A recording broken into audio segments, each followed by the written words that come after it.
Hello everyone, welcome back to another video. শ্রীমঙ্গলের দ্বিতীয় দিনে আমরা সারাদিন ঘোরার প্ল্যান করি, তাই সকাল সকাল সাতকরা রেস্টুরেন্টে আমরা আমাদের সকালের নাস্তা সেরে নিই। সাতকরা রেস্টুরেন্টের চাটা অনেক মজার, মাস্ট ট্রাই ইট। নাস্তা শেষে আমরা রিক্সা নিয়ে বের হয়ে যাই ভাড়াওরা টি স্টেটের উদ্দেশ্যে। পুরো দিনটাই আমরা শ্রীমঙ্গলের সুন্দর সুন্দর জায়গা এক্সপ্লোর করেছি।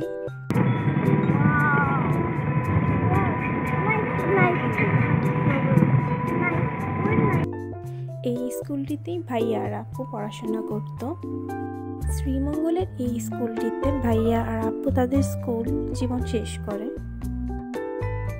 কিছুক্ষণের মধ্যেই আমরা চলে আসি ভাড়াওরা চা বাগানে। এই চা বাগানটি মৌলভীবাজারের অন্যতম একটি চা বাগান।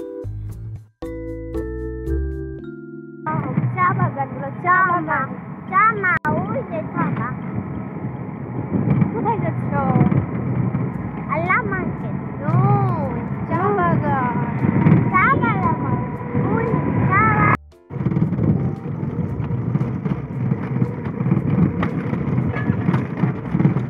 যত ভিতরের দিকে যাচ্ছিলাম চা বাগানগুলো আরো বেশি সুন্দর লাগছিল।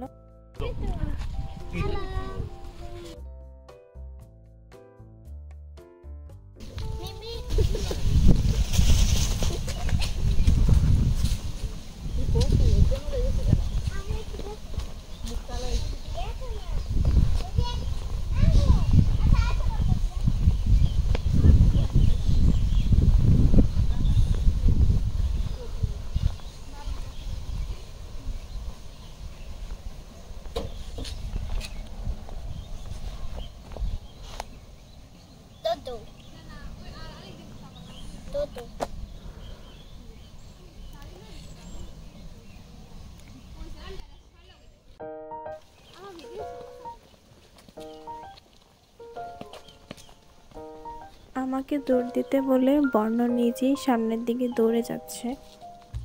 এইখানে রিক্সা থামিয়ে আমরা অনেকক্ষণ চা বাগানের সৌন্দর্য উপভোগ করছি। এত সুন্দর, সামনে থেকে না দেখলে বোঝাই যায় না।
এই জায়গা থেকে একটু সামনে এগিয়ে দেখি একটি পাহাড়ি চড়া।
কোথায় নেমেছেন না? ছড়া, এটা হচ্ছে ছড়া পানি।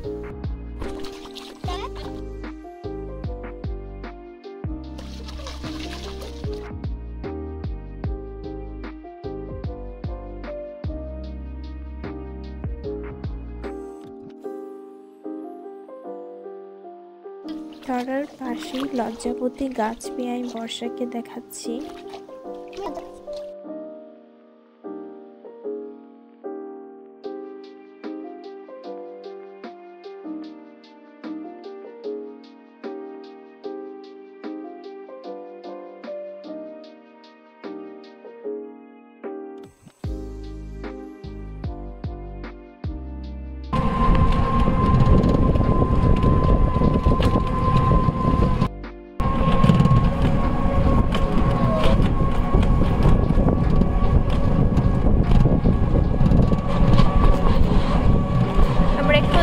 বাগানে এসেছি।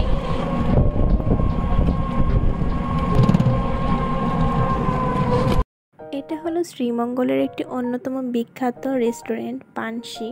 দুপুরের খাবার আমরা এখানেই খাবো।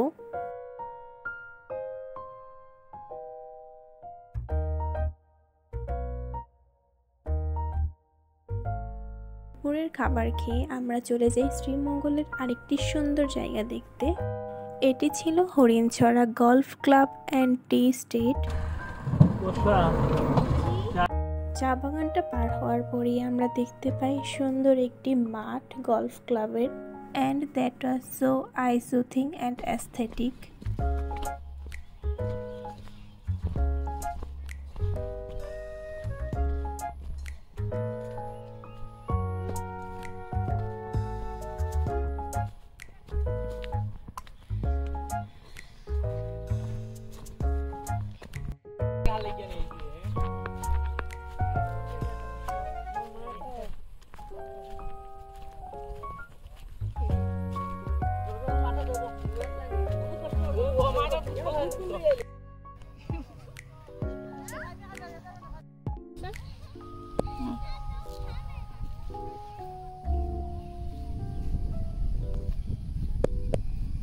বিকালে এই জায়গায় আসায় আমরা অনেক সুন্দর সূর্যাস্ত দেখতে পাই এখানে।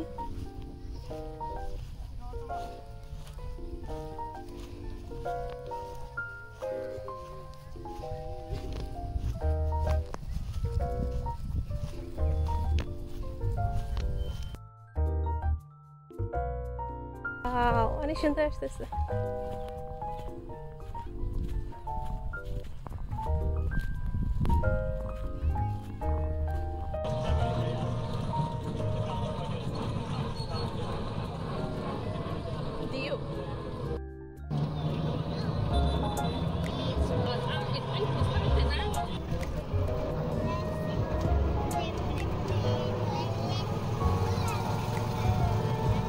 এই জায়গাটি ঘুরে দেখতে দেখতে প্রায় সন্ধ্যা হয়ে যায়, তাই আমরা হোটেলে ব্যাক করছিলাম।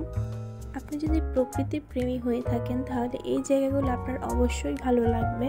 Thanks for watching this video and don't forget to subscribe my channel.